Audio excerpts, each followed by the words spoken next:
Quality of life. Yes, మనందరికీ quantity of life గురించి తెలుసు. ఈ ప్రపంచంలో మనం చూస్తున్నది క్వాంటిటీ ఆఫ్ లైఫ్.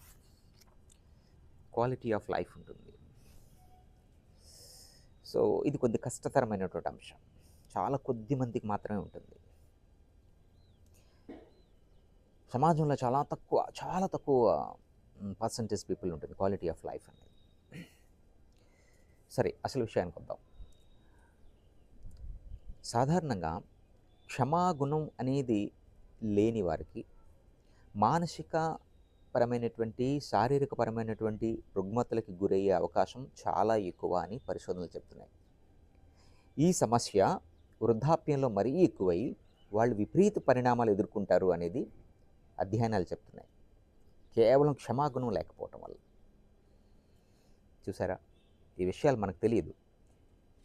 అంటే మనం క్షమించగలిగేటటువంటి తత్వాన్ని అలవరుచుకుంటే క్వాంటిటీ ఆఫ్ లైఫ్ కంటే క్వాలిటీ ఆఫ్ లివింగ్ బాగుంటుంది.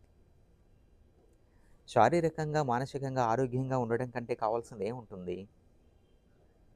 ఓకే, అదేవిధంగా ఇంకోటి అర్థం చేసుకోవాలి. మన బాధని మన భావాలని అయితే మనం అర్థం చేసుకోగలుగుతూ ఉంటాం. సో ఎదుటివారి బాధని భావాలని కూడా అర్థం చేసుకోవాలి కదా.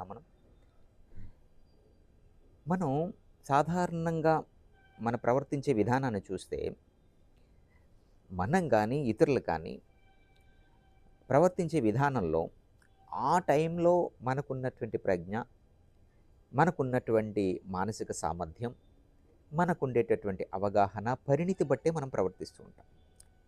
అప్పుడే ఆ యాక్టివిటీ మనం చేసినటువంటి ఆ యాక్టివిటీ తాలూకా రిజల్ట్ అనేది అనుకూలంగానూ ప్రతికూలంగానూ ఉంటుంది.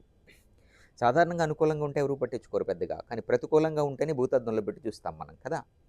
సో ఇక్కడ మన తప్పుల్ని, మన అంశాలని, మన బాధల్ని అయితే మనం అర్థం చేసుకోగలుగుతాం, కానీ ఎదుటి వారిని మాత్రం తప్పుల్ని మనం ఎత్తి చూపగలుగుతాం, కానీ బాధలను అర్థం చేసుకునేటటువంటి నైపుణ్యం మనలో చాలా తక్కువగా ఉంటుంది. సో ఈ సమాజంలో ఉన్నటువంటి విధానం నేను మీకు చెప్తున్నాను. సో ఇక్కడ సైకాలజీ పరంగా